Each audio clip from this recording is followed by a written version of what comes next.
That's awesome. I just don't want to.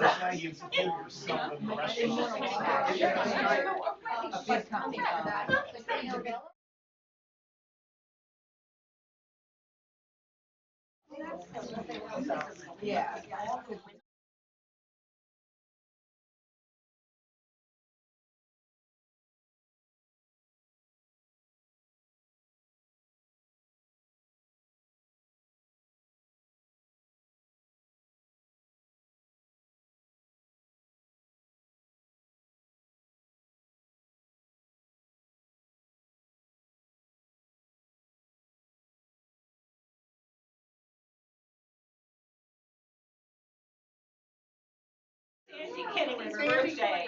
Okay, so it's a birthday. Downtown, the construction. Yeah, There's construction. they're doing some construction now. Yeah. There you go. That's right. I know that if I were Sandy, yeah, I know. I keep wanting them to put my initials up on that thing they light up that building down. You're ready when you are. So I just want to mention, and by the way, it's Sandy, right? Sandy, yeah. And happy birthday, Sandy, again. I love it when we bring in happy birthday in the right key for a man, so I can actually sing along with it. The minister started happy birthday, happy birthday. Yes, I can finally sing happy birthday. Otherwise, we get that high part, it's like way beyond my range. Anyway. They want to leave this here? Is this here for some reason? Do you know what? Oh, I brought those in. Okay, yeah, I was wondering. I Looks neat. went that first week that I missed your class. Okay. That's where I Do you want me to went. plug But I them? had them all, and I thought, well, bring them in. You may want them. Looks cool. Somebody else may want them. So yeah, I'm trying to think of. I do think it would be fun to keep doing this class in the fall, but I'm gonna have to come up with some kind of tweak, some kind of art history subject to make it more kind of related to Christianity. For instance, someone like Mexican painters who are very outspokenly anti-church, anti-Catholic, nevertheless have a lot of Catholic influences on their art, which I think would be really interesting to present. And I think also looking at the United States and how it's sort of, even though we separate church and state, there's still a deep sort of Christian premise to the United States and all our civic, virtues and all that. So I think that might be really a good thing to keep doing in the fall, but it depends on some things like where we can do it and, of course, other things like that. So I guess you'll probably hear from us next week or the coming weeks about that. But I think it's a worthwhile thing to do because it's so fun to teach to adults rather than to college students are all have their smartphone in their lap, and I can tell because that's why I turn the lights off because then the light is shining on their face, and I can tell who's glowing is the one who's on their phone. And you might have heard, when I start teaching in the fall at Florida Polytechnic, which is more engineering students, I'm going to have to talk about ChatGPT because as you guys might know, that ChatGPT thing is something people use to write papers now, and you really can't tell. You can't it's hard to determine if, there's some ways I'm sure that now you can determine it, but it's like suddenly they have PhD quality level of writing. There's a website where you can apparently run the paper through it. Yeah. And frustrated, I'm sure I just hate doing more work that I have to do, right? And then the worst thing is, of course, calling out a student for cheating. That's even worse, having to. So you have to decide whether or not it's your job to kind of kick them in the butt. Make them write it in class. Right? What's that? Make them write it in class. Yeah, we'll write it in class. That's a great suggestion too. Of course, then I'm taking time away from my teaching, which is awesome too. So I don't have to do as much work. I just have to watch. I just have to walk around with a stick and make sure they're not looking at something in their lap.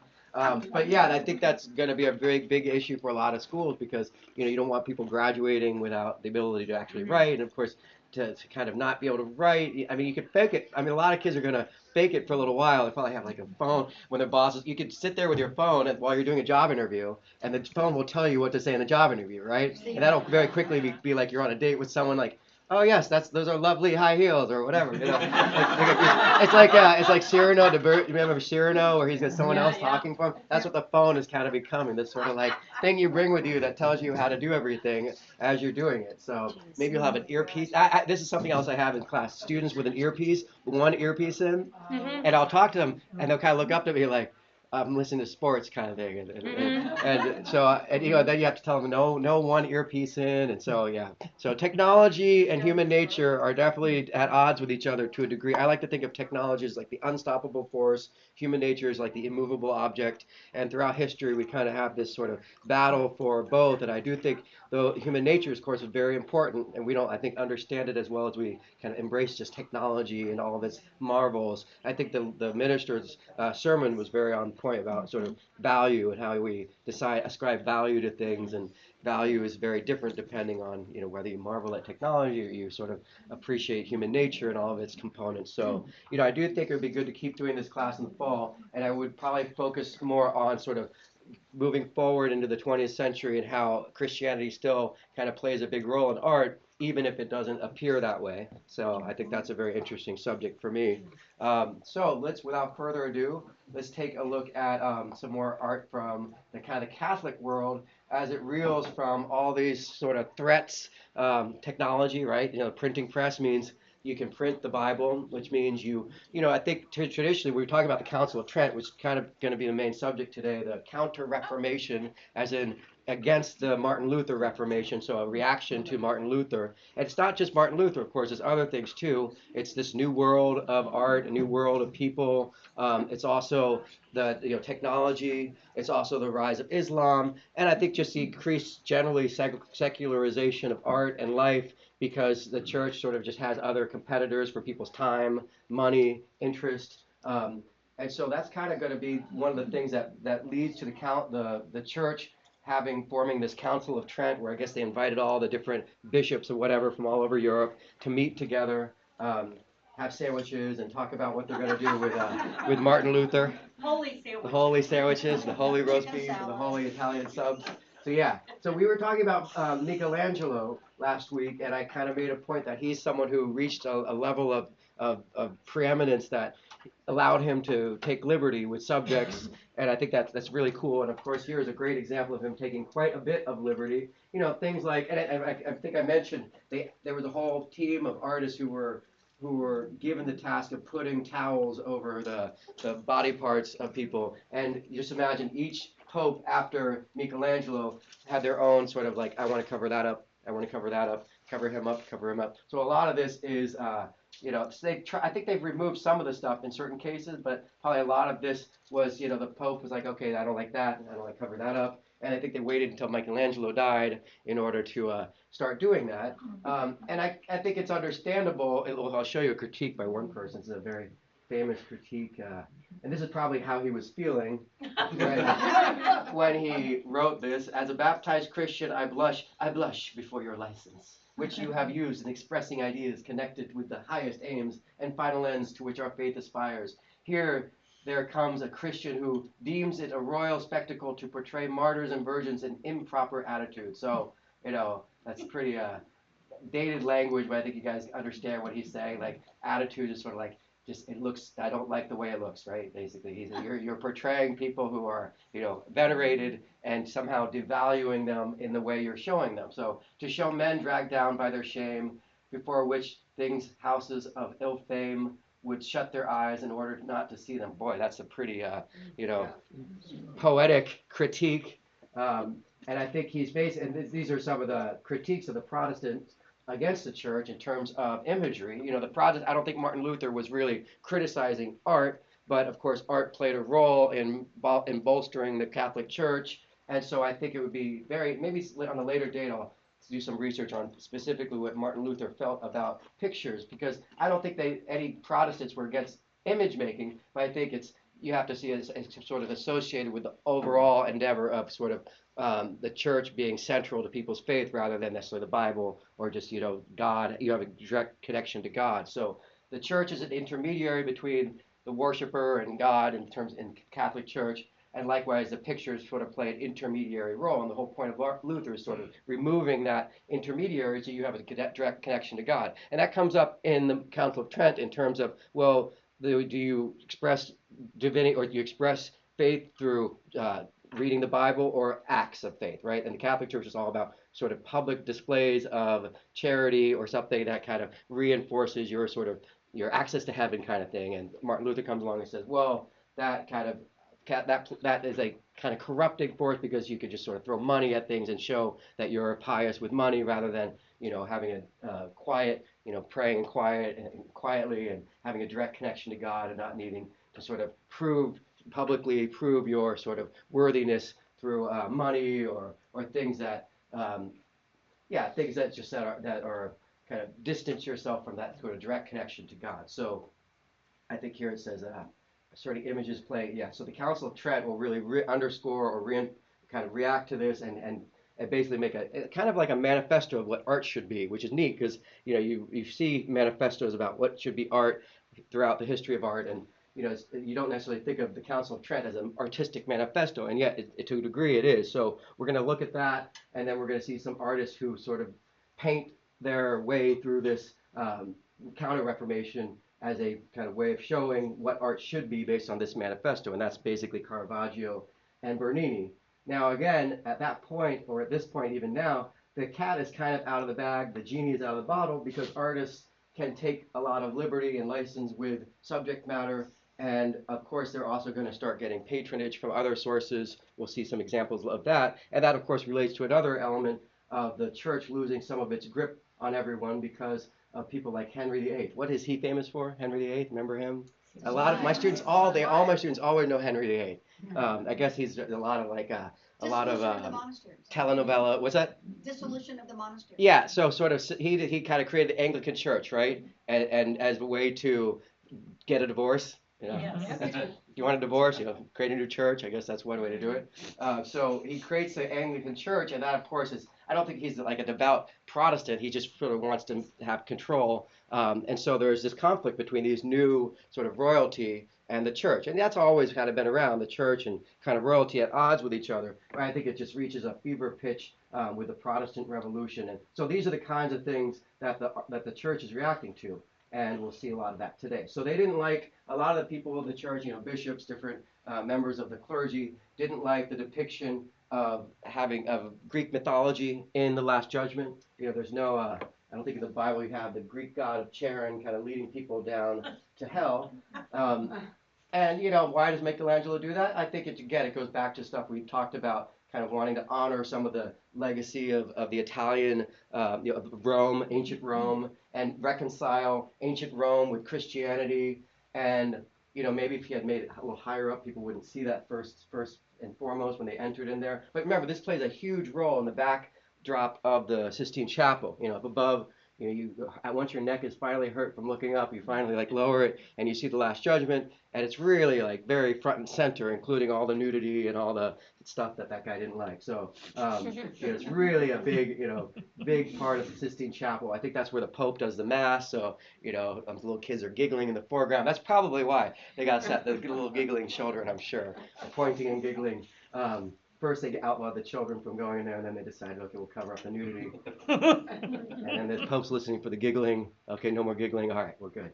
So so the nudity is a big part, and very different than remember we talked about this Last Judgment with Giotto. For me, it's very sort of organized and clear, except for hell, which makes sense, right? And with Michelangelo's, he sort of made everything sort of chaotic, and that I think is a key term here, the chaos. So the kind of artistic manifesto that comes out of Council of Trent is basically, look, art needs to be clear, art needs to be didactic, pedagogical. It should sort of help people learn about the Bible, but you shouldn't worship the image itself. There's, the Bible has long-standing prohibitions against, idol worship, right? Which makes sense, and I think that goes back to very relevant for the world we live in today with, do you worship Brad Pitt or do you kind of worship the sort of characters he represents?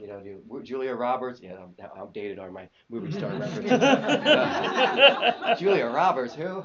But again, do you love the idol or do you love what they represent? And I think art, likewise, you don't want to worship the golden cow. I think that was historically, that's not what you're substituting real worship for kind of an object. And then once the object becomes the more important thing, you've kind of crossed the line. And so I think the church And art, in terms of any religion, always has to grapple with this idea of, do you make God more relatable by putting him in human terms, or them in human terms, or do you sort of leave them up in heaven and abstract? Of course, in Islam, you leave God in sort of in this abstract way. You don't ever kind of make him look human, because they sort of have this, they take a different approach towards, God and visualizing God. And I can understand, even Michelangelo had to struggle with, how do you depict God? Just real quickly, remember the mooning God we saw here, God mooning us. So yeah, this would be reason. This is why Islam is like, no depicting Allah, because they want to avoid stuff like that. Right? One reason, right? One of many reasons.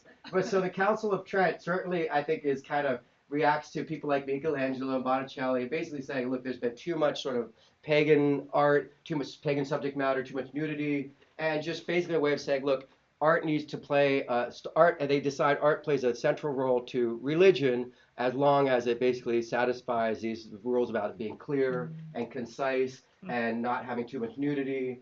And as you'll probably see, there's a kind of contradiction or irony to this, because in the end, we'll see. I think it's the people who seem to be the best representatives of the Counter-Reformation also seem to also kind of not care too much. I mean, we'll see with Caravaggio.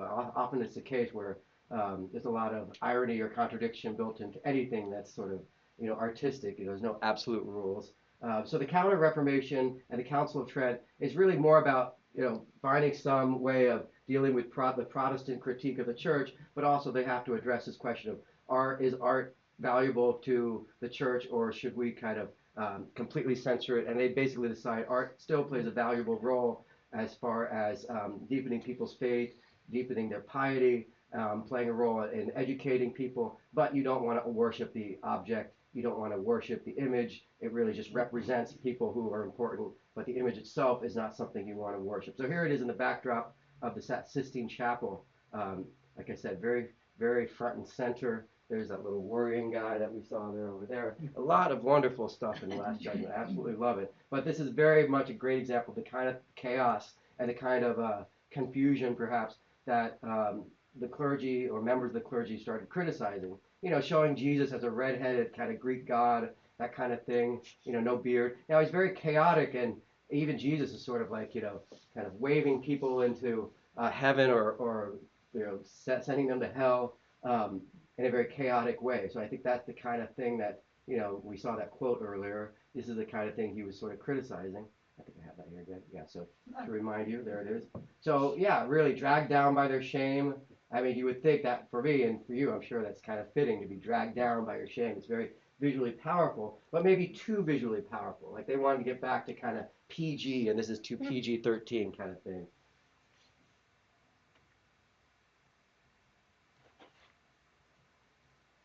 Okay, so here we are. Yeah, here we are. So you can see here, I think, how important this place, this holy sort of Christian location in the Vatican. This is where all the masses take place. Here's the Pope. There's the kids. So you could see the Sistine Chapel up there. This is a painting I think we saw earlier in the semester. So really, almost like it's both sort of visualizing the Bible, but also reinforcing the church. Very important to the institution.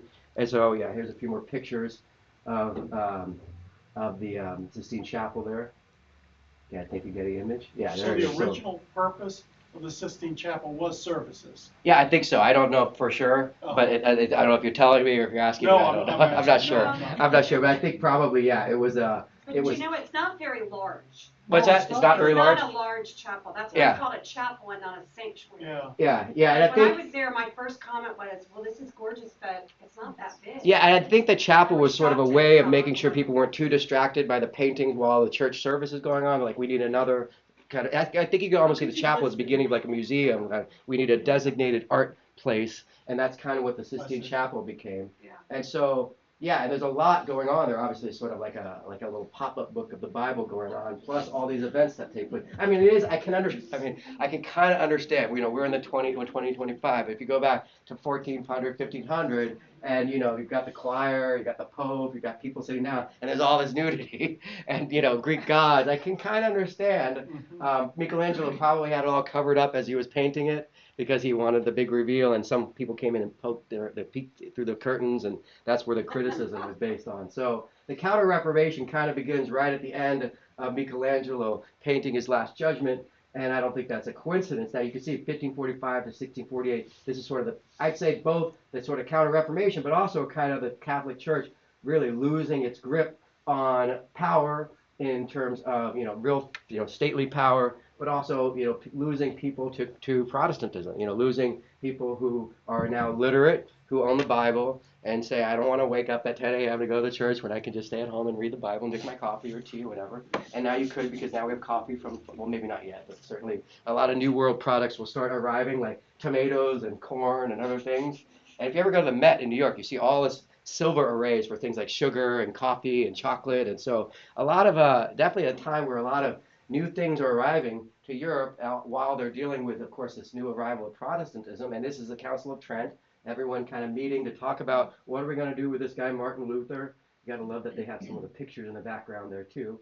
And so this is an example. This shows you some of the Protestants. Literally, this is iconoclasm. Iconoclasm, Greek, two Greek words to destroying imagery. So, and we use the word iconoclastic, someone who sort of takes someone down off their sort of high horse, or a professor who's very goes after sacred sort of cows, and George Washington, someone like that. So going after George Washington kind of thing. So going after imagery in the church likewise is iconoclasm. You see this throughout the world. The Taliban destroying Buddhist imagery, defacing faces is very common way of expressing your sort of this outrage about imagery. In Islam especially, you see a lot of desecration of imagery because of sort of the prohibitions about representing God in human form.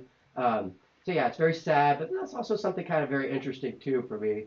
I mean, I feel ambivalent because I hate any destruction of art, and yet I can understand it adds to the story even to see some of these faces removed. By the way, this goes back to the Black Death. During the bubonic plague, the Pope started an order of flagellants, so people who whipped themselves as a response to the plague, and they slowly started, doing things like blaming Jews for the plague, and then they started going after the church and criticizing the church and even desecrating some of the church, and that's when the Pope started reigning in the flagellant order. So a lot of people do trace Protestantism, at least the roots of it, to a degree back to that sort of period in the 1300s, and then I think it's just a matter of time for there to just be a criticism of the church, because any institution is prone to corruption because, of course, we're humans. So not in terms of art, but in terms of kind of the more doctrine of Protestantism that the church is reacting to, during the Council of Trent, it affirms a lot of these things that you can see here. And I think this, goes back to kind of the Martin Luther critique. He said that you can get salvation by faith alone rather than through works. I guess transubstantiation, the Catholics literally believe is the blood of Christ and the body of Christ. I mean, this is not this is not a statement about art, but this is definitely, related to the underlying kind of paranoia about Protestantism, being a big threat to the church. And I think probably they, focused mainly on this stuff, but then, of course, there was a question of, well, what do we do about artwork? And like I said, the no confusing subject matter. It should be didactic, understandable, relatable. It should inspire piety and faith. And especially through emotion and affirmation of faith and works. And Protestants believe sacrament was symbolic and not, okay, I guess I don't know why I added that last part, but yeah, I think you guys all understand this very well. And of course, here is the map of Protestant and Catholic. What do you notice about this map, besides blue and yellow? Any comments about this? So where do we see? What year is the map? What's that? What year? Oh yeah, was the good world question. like that? I'm going to guess vaguely in the area of 1500, 1600. That's a little loose, I know, but roughly then. But I think we all kind of understand, we have people from Southern Europe are generally more Catholic, right? And people from Northern Europe generally are more, Protestant or Anglican if you're from England. And this is that kind of thing that, Gulliver's Travels, people who break their egg on the big end versus the small end, this sort of insurmountable religious differences that lead to kind of an unworkable relationship, right? Having a total absolute sense of this is our faith and this is your faith, and well, how do you reconcile the two? Because there's no blue, yellow, there's no green here, right? When you make blue and yellow, it's green, right? Yeah. I should know that. I'm an art historian, right? So yeah, there's no green. I mean, there's no pockets of green here, and I think the United States will be the green, right? That's where you kind of create a place where all of this is resolved. And people like John Locke, I think are really important for this resolution, because he's one of those figures who basically says, well, one, tabula rasa, everyone's born with a blank slate, and it's not the church or the state that should dictate, but family or your nurture and nature that kind of leads to having well-rounded people. And of course, also the idea of separation of church and state is really important for John Locke, because he understands if you have a church and a state that are connected, then you can't have different religious beliefs, and then you have bloodshed and conflict. So he's really reacting to the bloodshed because of the kind of war of religion between Catholic and Protestant. So that goes to show the importance of the United States for resolving that. And for me, what's so interesting about the United States is it's not just a religion. Like you think about politics, like, well, if can Republicans and Democrats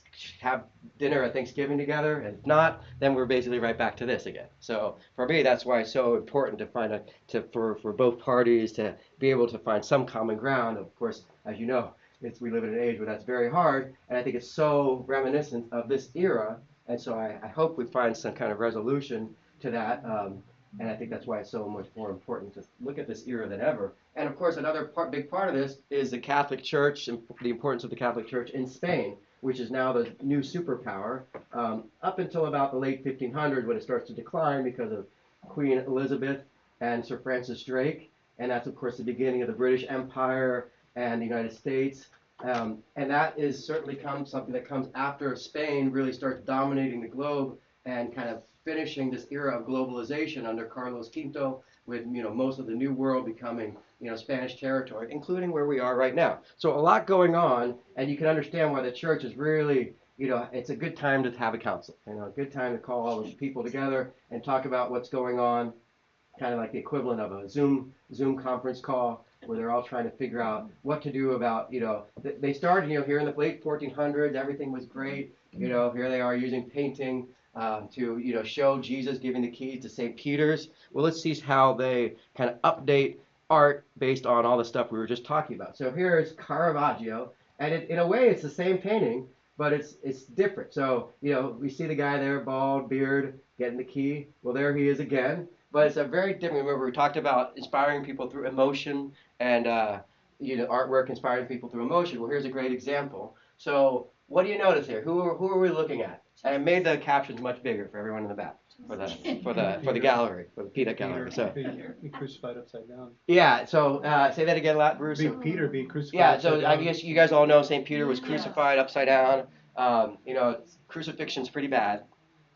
Upside down, even worse, right? Definitely, I think that's the point to kind of, I agree that's probably the point to kind of make it extra agonizing on him, extra humiliating. Worthy to be crucified in the same way. As Okay, so it wasn't even, he said he wasn't worthy. Yeah. Okay, He asked all right. for it. He So asked. interesting, yeah, I personally didn't know that, so I'm learning something from you guys. So when I look at this, I see a very personalized way, a very personal, intimate kind of relationship to St. Peter. There's St. Peter's sort of the symbol of the institution, right? He represents the church as an institution, the rock. He's sort of the thing that brings these institutions back together. And I think he really is a sort of most important saint as far as like the church, capital C, Catholic Church. And so here we're really zoomed in on him and that moment of struggle. So what do you see, what do you think of, like when you look at St. Peter here, what elicits sympathy for him? Do we feel sympathetic? What's that? Good question. Yeah, everything. Okay, everything. She Good. said, Okay. what does it? What does it? Okay, let's start from we can say maybe most obvious to least obvious, or either way, other way around. What for you is a good place to start with? Okay, I feel bad for this guy. His face. Okay, one, he's being crucified upside down. Okay, got that check. His face. Which one? His face. His His face. face. Yeah, his face. What about his face? The expression on it. And what is the expression? Just despair. Terrified. Yeah, for me it looks like he's sort of like discovering almost what's happening, like he was sort of dragged out of, for me it's like the middle of the night.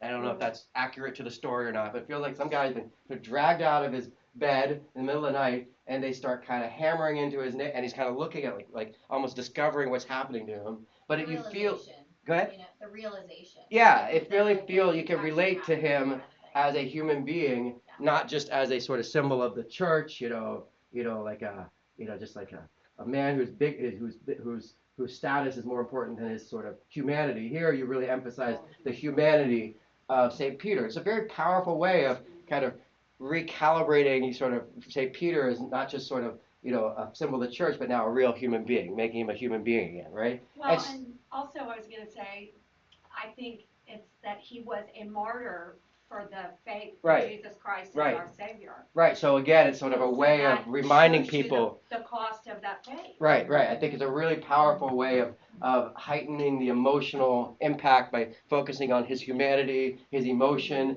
He's an older man. He's upside down. He's sort of confused, but nevertheless, you sort of feel that he's kind of the sacrifice, the suffering, right? Now, why don't we see the faces of the three gentlemen around them? Why did the artist choose to kind of not see them?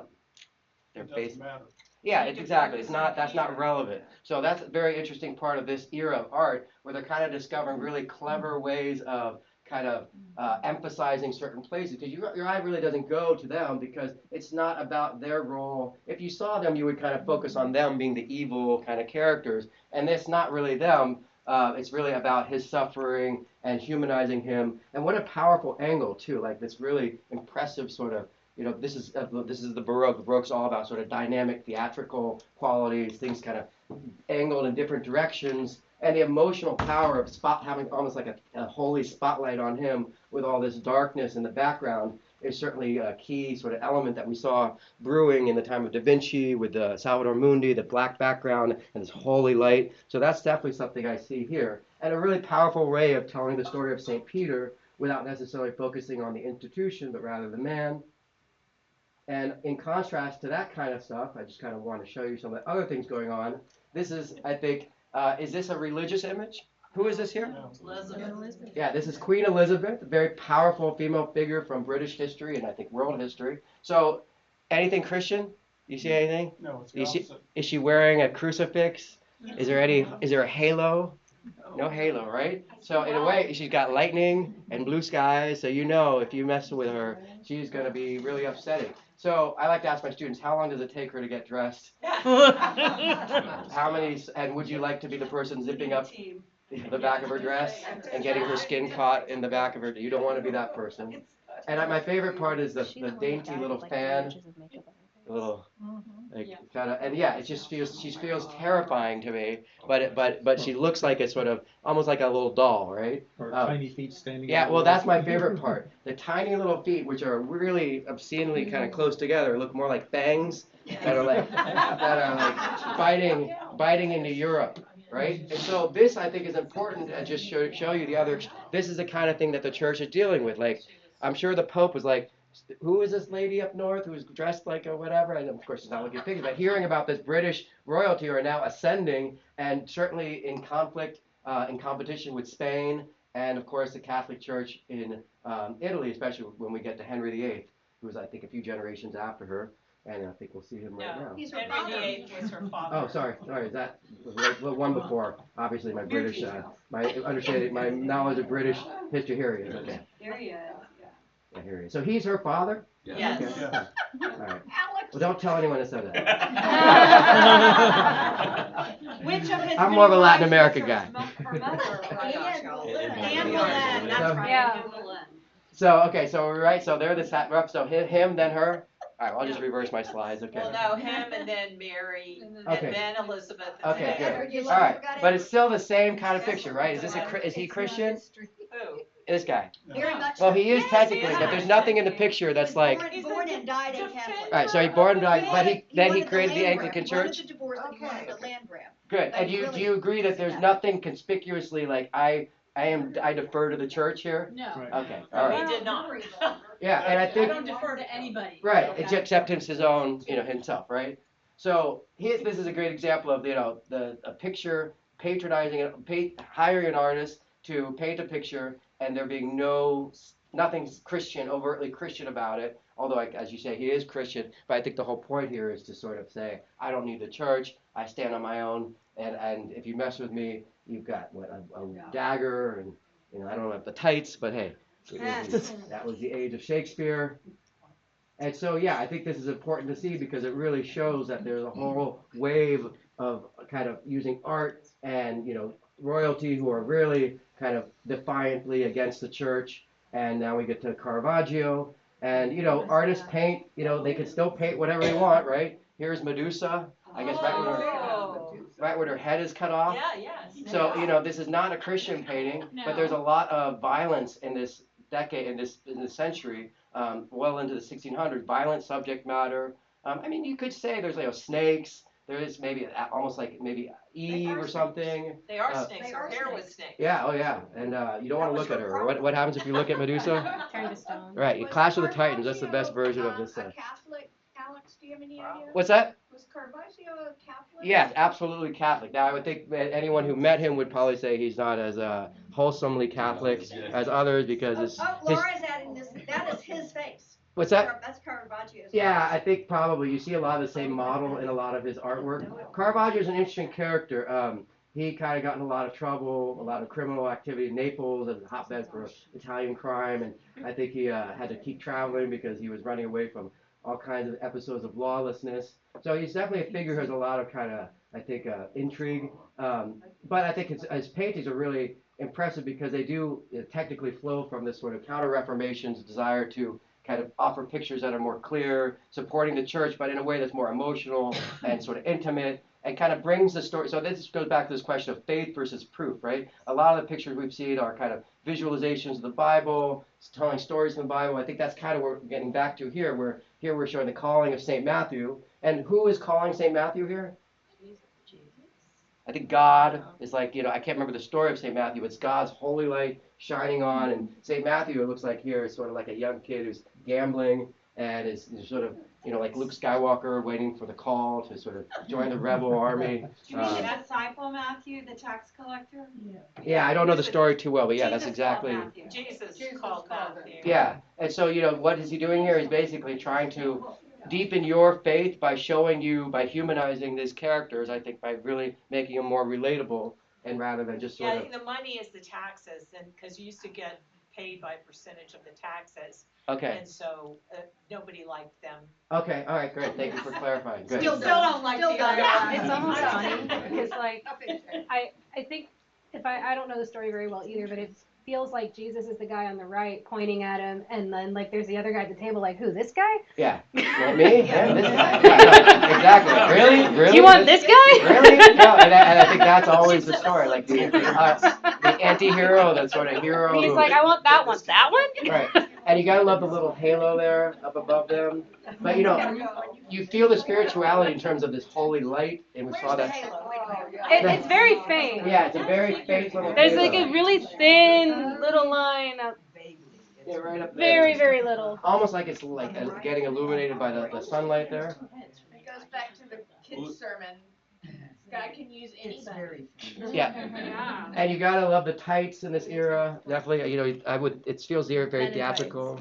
But yeah, that was the thing back in the day. Lululemon for the 1500s, right? Male Lululemon. The Vatican's still rocking it on the Vatican Guard. Yep. And so here's another Caravaggio painting. Remember, we looked at this painting last week because of the red that they used from the Aztec Empire. So here's where you got some of the Aztec red informing the subject here. And so what's going on? This is Doubting Thomas.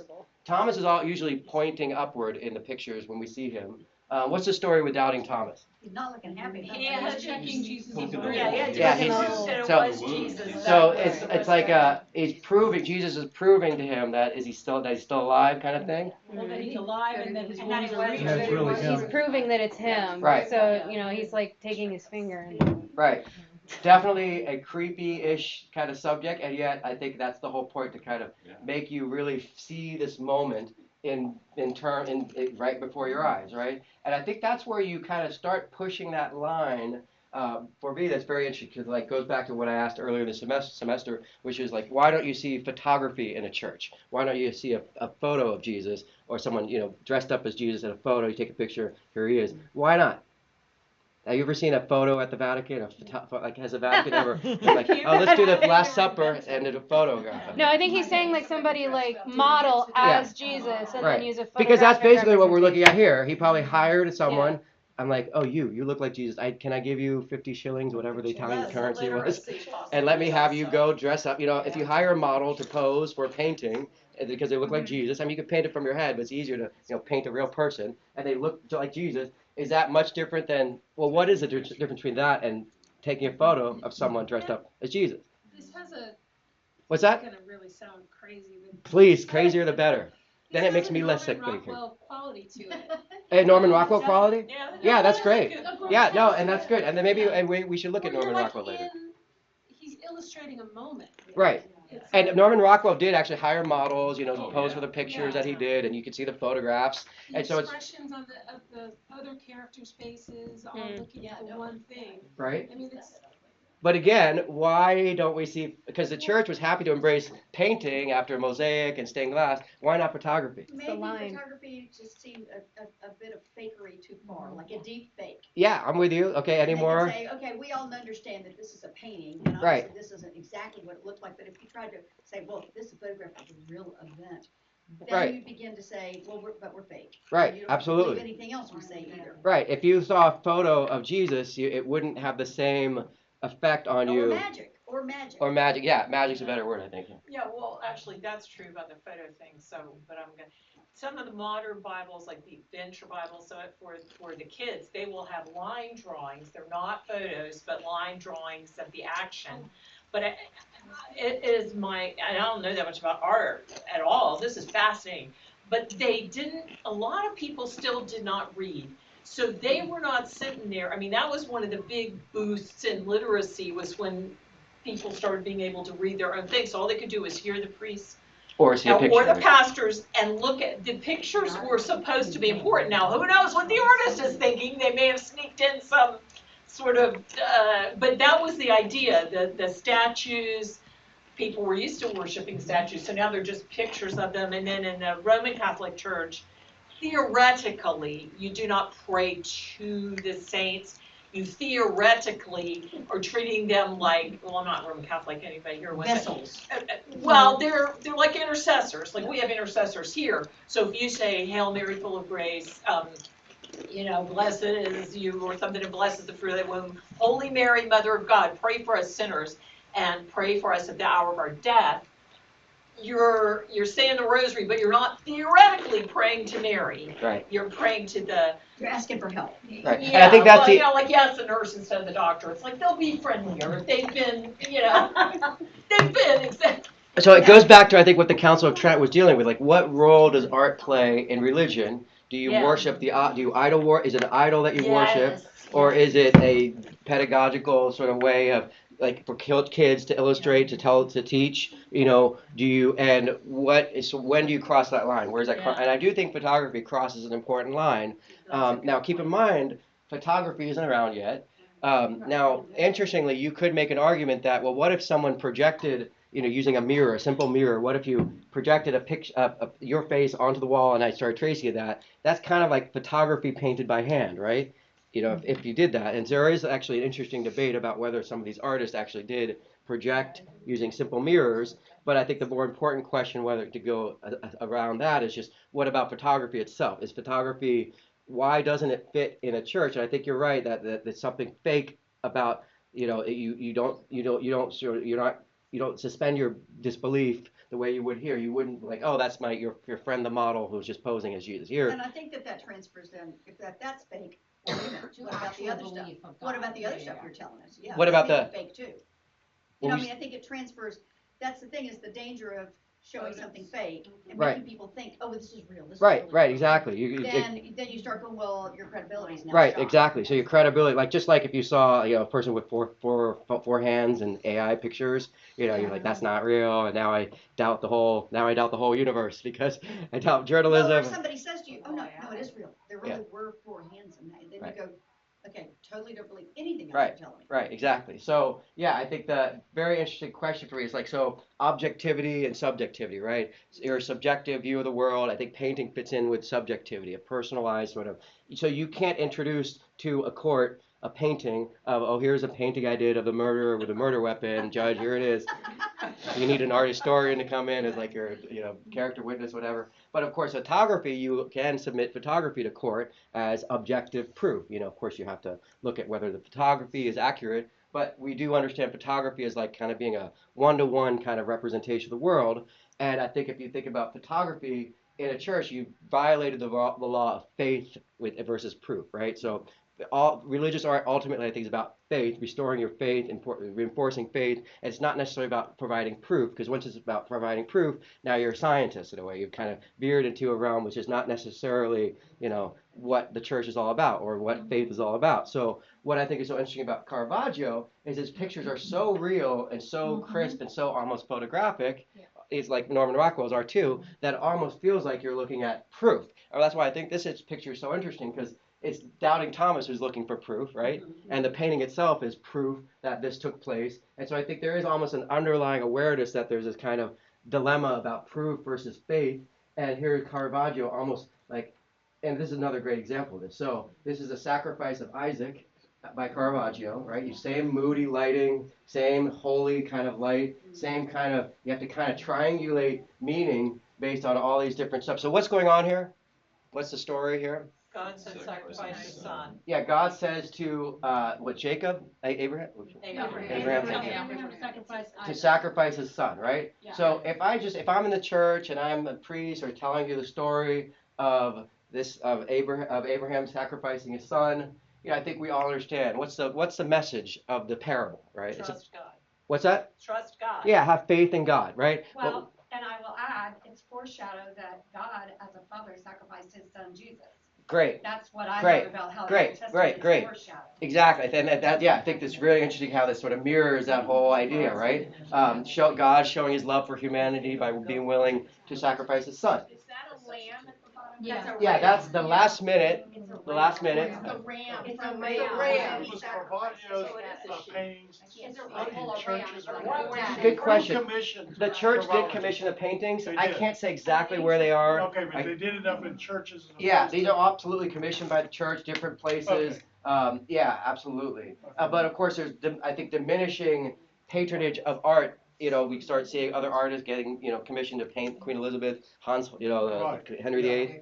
That leads to a question I've been having is how did these pictures the paintings get circulated? Were they just in the church? Or did they move, was it? Yeah, I think it depends. I think probably it's just like movies, like, if the big hot painting is really popular, maybe they, moved it to different places. I think generally whoever commissioned it would probably want it to stay wherever they commissioned it, because sort of part of their It's sort of. also helps helps draw the crowd. What's that? Early marketers. But I do think printmaking is already artists are realizing printmaking is a way to distribute your art to get more of an audience, and people like Dürer and Raphael and many artists are aware that printmaking is a great way to make more money. Caravaggio is definitely kind of like paycheck to paycheck kind of person.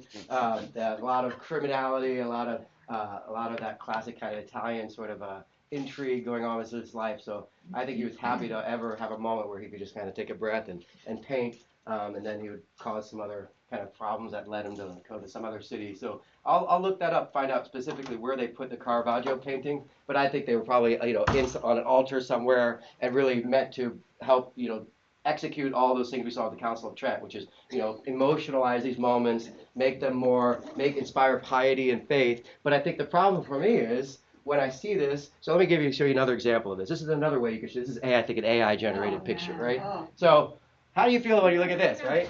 Oh. It's very hard to see, right? Especially if you're Isaac. This is the moment right before God says, okay, you've proven your faith.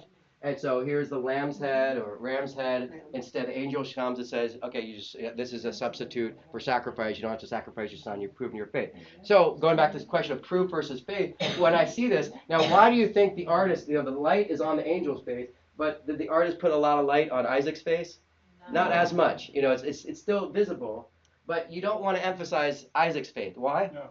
Why don't you want to emphasize Isaac's Because it's not the expression? important part. The important part is. Right, because if you emphasize Isaac's face, you're gonna be thinking like I should call the police, right? Yeah. Right? Someone needs to call the police because literally, if you actually see a guy killing his son in the present day, unless there's an angel with wings, you're probably gonna be like, okay, there's something bad happening. But of course, that's the problem of visualizing these stories, that you kind of can't help but wade into trouble because now you're taking it from the sort of script, this text, and now you're seeing it. It's just like reading The Lord of the Rings versus seeing it. Someone's going to be unhappy with the portrayal of Gandalf or someone, but this is a whole new degree of kind of, problematic because, of course, you have to kind of decide, well, it's very different kind of story when you see it versus when you read it or hear the minister giving a sermon about it. And so the artist has to kind of do this almost artistic dance to emphasize that part of the story rather than this part of the story. So I think that's the problem And with the kind of. lamp, but the ram is fully lighted. Right, yeah, I think that's the happy ending here. Because that's the intervention. Yeah, what do you think Isaac's thinking here? What do you think Isaac is thinking in this moment? He's got a Right. very WTF Right, expression. WTF is what I I found where Sacrifice of Isaac isn't in a church anymore. Actually. Oh, okay, so they actually removed moved it? Yeah, they moved it to Uffizi Gallery in Rome. Okay, so now it's in the Uffizi Gallery. No, interesting. So that even this, maybe this was too much for people in the church. That for some reason the church was like, they probably sold it or rented it out to the Uffizi. If I went to church and I saw this, without knowing the story, I'd definitely be like, wow, that looks really like violent. Of course, this is the final moment when he's, willing to put down the knife, but he's got a long walk home down the hill with his son, explaining, Awkward walk. restoring their relationship. And, and he could have, you could have shown this. This is another way of showing it, right? Alex, Yeah. That's not as the real. son, look at the son's hands though. Those do not look like hands that are scared and out of, that are. No, he trusts his father. He looks very trusting, and Very- I think, in Are his what's hands happening tied? here. Which They the- look tied. Yeah, the hands look like they're tied. But look at his fingers. Yeah. They're not He's clenched. not clenching, he's Right. not, it's like, They're not tense. if I Yeah. was fixing to get murdered, I don't think I had hands Yeah, would your be hands would be like slap this. off, it'd be like, I'm supposed to be fisted. Well, this is like the moment right after guy's like, I'm gonna, what?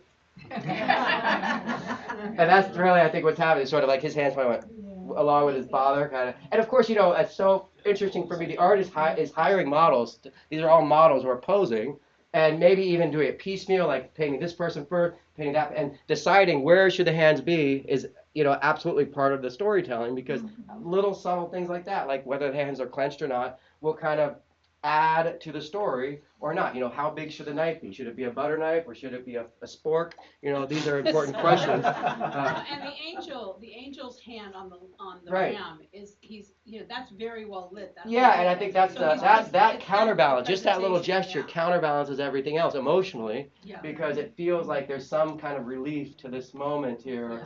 by just the angel kind of Sacrifice this. saying, no, here you go, there's something, a substitute. But again, visualizing the story this way really transforms the way you see it, because you're kind of focusing now on the kid rather than necessarily the story of the sacrifice. So here's a few more pictures from Caravaggio, and I think they all kind of have a sort of ambiguity, an emotional ambiguity, right? Who are we looking at here? David. Right? And that David looks very kind of feminine here. You'll notice the face looks, does that face look similar to that face on the left? And maybe not in this one, but you'll notice Caravaggio is using a lot of the same models for his pictures. And so here's David. Now it's not the Michelangelo David, standing huge and tall and strong. This is like, well, what do you think that expression says to you? On, well, not Goliath, but for David for a moment. What's David thinking here? Is he like, yes, I beat the biggest giant in the world. Everyone's going to love me. He almost looks sad. Looks more like pity. So I heard sad, Or relief. Looks like pity. but- pity, right? I think he's like, I knew God was gonna help me get him, because Okay. that's when he said, how dare you defy the army of the living God? But that's great. You're kind of, I'm gonna get you. and now you're trying to kind of bring the text and kind of make sense of the image with text. I think that's exactly kind of what you're supposed to do. And Caravaggio has to find where he, puts that line in the. He was young, he was Right. God. And so, yeah, when I see, so not only the expression of sort of, I see pity, I definitely see a kind of like a maybe uncertainty. For me, it's almost like someone actually Like he dealing with the wasn't- reality of violence, Yeah. Like not he and wasn't not. sure until that He's moment. very Like, contemplative. Yeah, he's not, and also he's not doing the Perseus, Medusa. It's lowered because heavy, something heavy is heavy. So, you have a comment, Harriet? Oh, no, we was asking about whether he cut his head off after the sling. Because I was thinking of the To show sling the is crowd. yeah. So what I think he did is he did the sling thing, and then Goliath is down, and then we stood on top of, and he cut his head off In that order way, to show the right? crowd that he had done it. Right, and so here he's holding up the head as kind of, but it's not triumphant. It's sort of just a little ways up, right? It's just sort of like as high. He's not going to hold it up high. Oh, you go down. And what about Goliath's expression? Who do you What? yeah, he's still like he's kind of. still like, Are you kidding? How did this Seriously? little kid beat me? this is how I go out? Yeah, and you feel sympathy. Do you feel sympathy for Goliath? I feel sympathy for him. Like, I mean, I feel like he's gone from being the sort of monster to being like you're humanizing Goliath, and you feel a little bit of like, wow, he's literally kind of expression of shock, and he's dying with it, and the blood is of course dripping down still. I don't know if you can see that. I feel like it's also, to me, an even more graphic detail that he has the eyes rolling in the back. Oh, yeah. Versus the blood is a thing, but Yeah. then he has the eyes rolling, and it's just such a It's so intricate, specific and photographic detail, yeah. that those and the intricate details are what for me push it from that sort of painting magic subjective to now I'm relating to the thing like in Saving Private Ryan, for example, the movie Saving Private Ryan. If you ever watch the intro, you don't really see the Nazis. You see them in the back, you see the silhouette, but you're not supposed to look at, what's a German name here, but that's not Hitler. Rudolph. You're not supposed to look at Rudolph or Herman and say, oh, I sympathize with him, I relate to him, because that's not the point. You're not supposed to humanize the Nazis, right? And here you're kind of humanizing Goliath. You're kind of making him relatable. So you're almost like a contemporary version of the story where you're kind of feel a sense of ambivalence. So that's definitely a common theme in this era. And once again, here's another example. So here's the death of Holofernes. That's Holofernes, almost looking very Goliath-like. And That's Judith. yeah, Judas, right? Yeah. And she's the one, and the lady, I can't remember the woman helping her. So what do you make of this one? Same dramatic lighting, right? Your spot have this holy spotlight on the subject, very violent. The blood is literally spewing out of his neck at us. Almost like, Taken unawares. well, who's the blood kind of shooting at? Like us, right? So there's a sort of like you're morally implicated, you're stained by the picture. It almost forces you to sort of decide, well, who's right and who's wrong. At first glance, who do you think is right and who's wrong here? Who's good or who's bad? Who do you think? It's Not Judas. It's hard to tell, right? I mean, I feel sympathy for him. At first glance, I'm like, No, he had it coming. He had it coming. and we say that because she's so young and innocent. Yes. Like if this was like a guy, you'd be like, well, maybe I feel like, Can I interrupt you Yeah, for yeah, a second? I just want to say I'm so thrilled to see everybody here. Next week is the last week of this series, but we have new series starting that go all the way to January. So next week I will give you some of the things, wonderful things coming, and Alex will be part of that in December. So we'll tell you later. So Bye. there's this lady here on the middle there. That's actually, is that what's her name? Judith? Is that Judith? I forget the names here. Judith? And yeah, you're the same model there. So again, the guy's using the same model. Now, she's like waiting there, like almost like an enabler. It's like she's egging her on, like, Right. do it. Right. But I think for me, when I see this, it's the same hesitation that I see with David and Goliath. She's sort of distancing himself from the violence. Here, she's sort of holding his head away, and so you feel a little bit of like, yes, he had it coming, but also he's woken up in the middle of the night while he's sleeping. So you're it's not like crystal clear. So that kind of ambiguity, I think, really flows from the fact that everything looks so real, and you're making the violence so real and humanizing everyone to the point that you've kind of gotten away from that black and white world, and everything's kind of gray. And I think that's what's so interesting about Caravaggio. He's so photographic in the precision of everything, the fingers, the details, the lighting, that it's so real that it's almost like photography, and therefore all the violence feels all the more kind of hard to kind of process because it's so real and so violent. And so, things like this, this is, I guess, Judas kissing Jesus, betraying that he's the one who's going to betray him. And here you can see, I think, That one is Judas. What's that? That one is Judas. Right, exactly, right. And here's some more. And I want to show you some paintings also by another artist, the first female artist we've seen, by Artemisia Gentileschi. And it's an interesting case because she was actually subject to sexual assault. And so a lot of her pictures are sort of addressing that. And she's sort of using her own story filtered through these Christian stories about, this assault. I think in this case, these two men, I think this is from the Apocrypha, which is not necessarily part of the Bible, but it's depending on the Bible you use. And that's from this story where she basically, I think it's sexual assault with these two guys, and she's, struggling against their advances. And likewise here, there's some other pictures of, this is also Judith and her maidservant, and there's the head of Holofernes there. So she's sort of offering a different perspective on the subject we just saw by Caravaggio. In fact, there's a few different subjects because I think she's channeling her own anger at what happened to her. So, one of those classic examples of sort of, whatever you call it, male sort of patriarchy, the father sues the guy who assaulted his daughter, not necessarily because he's mad about the assault, but because his family name is tarnished. And so, I think this is Caravaggio's version of this, and here's Artemisia Gentileschi's version of it. Yeah. And I think her version is actually a little more accurate as far as like how a sword works. For instance. Probably. Yeah, so if you think about, I'm sorry, but cutting off someone's head, sword is really heavy.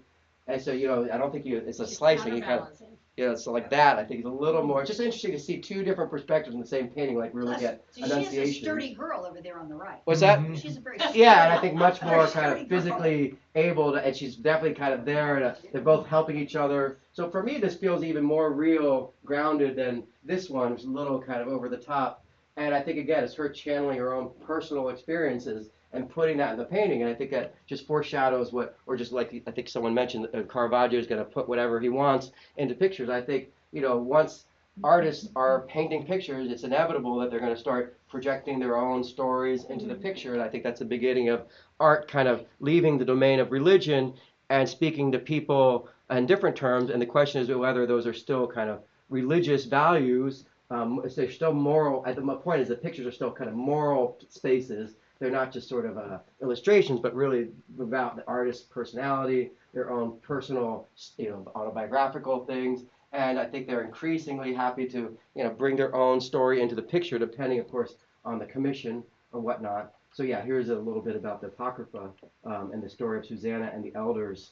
So yeah, she's bringing this sort of autobiographical story into her picture in a way that kind of anticipates what artists will continue to do with kind of shifting their focus maybe to themselves, as a subject, or to historical things that aren't necessarily religious. And I think next week we're going to focus really on some of that. But very briefly, we have time for one or two more pictures. You guys okay? I just want to look at. So the Catholic Church, meanwhile, apart from Caravaggio and Gentileschi, you have architecture, Bernini, expanding the actual St. Peter's to literally almost like a big bear hug, bringing people into the church with this the colonnade that you see surrounding the plaza there. So there it is, really like an expansion of St. Peter's with this sort of like hungry hippo's grip, reaching out, embracing you, bringing people in.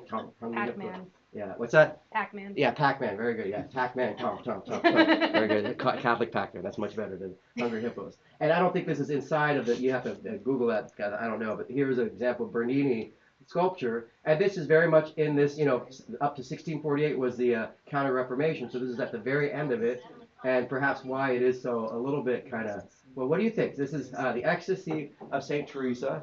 What we have is an angel with an arrow. There's people watching. It's a very theatrical sculpture with other sculptures watching this sculpture, and what happens here you've got Ecstasy of St. Teresa, and so what's going on here?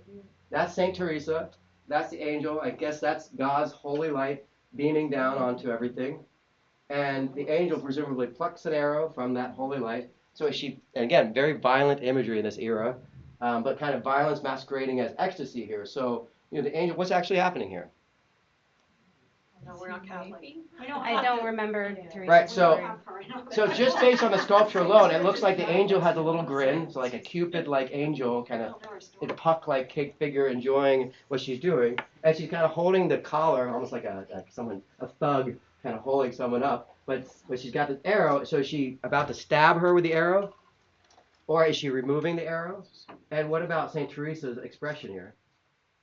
Very much the ecstasy. She's almost in this almost sexual state of like bliss or whatever. And I think that's for me why it's so bizarre, because even though these are supposed to be part of the Counter-Reformation, Bernini kind of adding this whole new kind of angle to it, which is very kind of, I don't know what you want to call it, kind of pushing the boundary between kind of, what you would expect to see in a church. And for me, this is definitely a little more, I don't know if you want to call it like emotional or sexual, just because it almost implies kind of like kind of the physicality of her ecstasy, not necessarily spirituality, but it's it's both. So she's like melting away like ice cream. Her feet are really limp. Her hands are limp, and the angel just basically it's showing like the idea of showing faith and her faith as a kind of physically convulsing because of faith, but it's shown in such physical terms that it does seem like even though this is the Counter-Reformation, he's sort of adding a kind of theatrical layer that seems to push the boundary. I don't know. Do you think seems to push the boundaries a little bit of kind of sculpture you would expect to see at a church? So it's supposed to be, I guess, a depiction of a vision that Saint Teresa had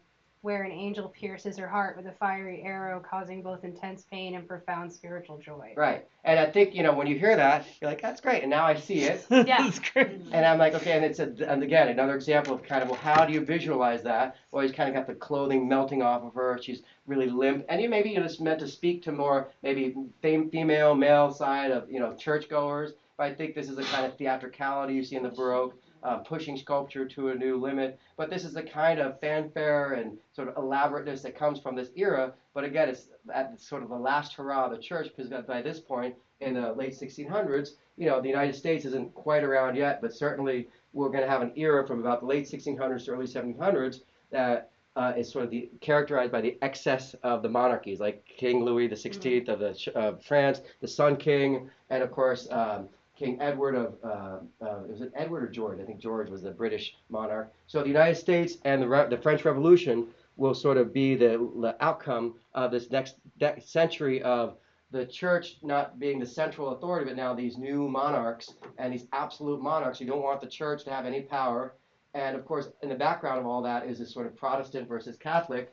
And so the United States is almost a logical outcome of this sort of insurmountable differences between Catholics and Protestants in Europe. And I think next class we'll sort of look at some early examples of paintings from the United States and elsewhere to show how the Protestants kind of bring art back into relevance in their own terms, of course in terms that are kind of by definition separating church and state. But I think underlying all that is a kind of more moral, so the canvas has been established, and even sculpture as a moral landscape where it's all about right and wrong and not just sort of visualizing a story, but really making you wonder about what's good and bad. And I think it's an interesting question whether or not that's sort of rooted in Christianity. And so, yeah, I think that's a good place to end. So I will see you guys next Sunday. Have a great day. Thank you, Bruce.